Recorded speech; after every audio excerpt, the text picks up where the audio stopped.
আর আল্লাহও চায় আপনি আপনারা ছোট করেন। আল্লাহর এটা দেখতে বড্ড ভালো লাগে যে আমার বান্দা ছোট হয়ে থাকতে চায়। মান তাওয়াদা তারাফা, যে নিচে নামতেছে আল্লাহ টাইনা উঠায়, আর যে উঠতেছে আল্লাহ থাপ্পড় মেরে নিচে নামায়। কথা কন। মুসা আলাইহিস সালাম, সহিহ বুখারীর বর্ণনা, বনি ইসরাইলের লোকদের মাঝে ওয়াজ করতেছিলেন, এরকম নসিহত করছিলেন। তো একজন দাঁড়িয়ে বলল, ইয়া নবী আল্লাহ মুসা, মান আ'লামুন নাস ফিল আরদ। হে মুসা নবী, জানতে বড় মনে চায় বর্তমান পৃথিবীর সবচেয়ে বড় জ্ঞানী কে? মুসা আলাইহিস সালাম কয় আমি। মুসা আলাইহিস সালাম কি বললেন? আনা। আসলে কথাটা ঠিক। আল্লাহ যখন যে নবীকে পৃথিবীতে পাঠায় তখন তাকে সবচেয়ে বেশি জ্ঞান দিয়ে পাঠায়, সে হিসেবে ঠিকই উনি সবচেয়ে জ্ঞানী। কিন্তু উনি এইভাবে নিজেকে সবচেয়ে বড় জ্ঞানী বলে দিবে, এটা আল্লাহর পছন্দ হয় না। আল্লাহ চেয়েছিলেন মুসা আলাইহিস সালাম যেন বলে আল্লাহু আ'লাম, আল্লাহই জ্ঞানী। সুবহানাল্লাহ কইবেন না? কিন্তু তা না করে উনি কি করলেন? যখন বললো সবচেয়ে বড় জ্ঞানী কে, উনি হুট করে কি বলে ফেললেন? আনা, আমি। আল্লাহ এটা পছন্দ করেনি। আল্লাহ ডেকে বললেন, মুসা ইউ আর অ্যাবসলিউটলি রং, তুমি ভুল করেছো, তুমি সবচেয়ে জ্ঞানী নও, তোমার চেয়ে বড় জ্ঞানী আছে। সুবহানাল্লাহ পড়েন। তার মানে জানার কোনো শেষ নাই, জাননেওয়ালার উপর জাননেওয়ালা আছে। আর সবচেয়ে বড় জাননেওয়ালা কে? মুসা আলাইহিস সালাম রে আল্লাহ বললেন, মুসা তোমার চেয়ে বড় জ্ঞানী আছে, তার নাম হচ্ছে খাদির। কি নাম? আরো জোরে বলেন, কি নাম? খাদির।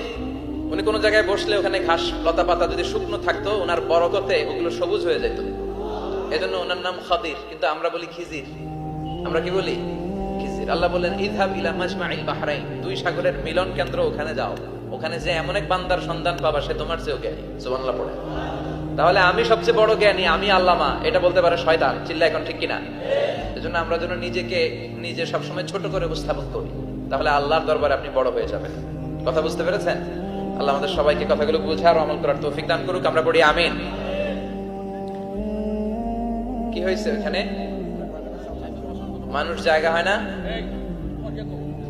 আচ্ছা জি, ভলান্টিয়ার্স যারা আছেন তারা ওই যে কাপড়গুলো খুলে দেন, খুলেই তো দিছে, তারপরেও জায়গা হচ্ছে না। কি আর করবেন? একটু কষ্ট করে শুনতে হবে। কষ্ট আছে যেখানে, সওয়াব আছে সেখানে। তারা শুনলে বেশি সওয়াব, তো ওনাদেরকে বেশি সওয়াব থেকে বঞ্চিত করবেন কেন? সওয়াব নেই ওনারা, আপনারা সওয়াব নেন, সওয়াব পাবেন ইনশাআল্লাহ। কষ্ট হচ্ছে না তো? এই মাহফিলে একবারে বসে যেতে হয়, টানা হিচড়া আমি করি না। টানা হিচড়া করলে ক্যামেরাওয়ালারা উল্টায় বলবে, এই ক্যামেরাম্যানরা,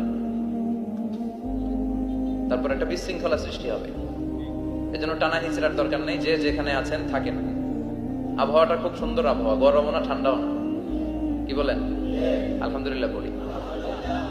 কোনো আওয়াজ হবে না আশেপাশে, এই যে আপনি লাগবে না, থাকেন ওইভাবে থাকেন, যে যেখানে আছি ওইভাবে থাকি, কোনো আওয়াজ হবে না।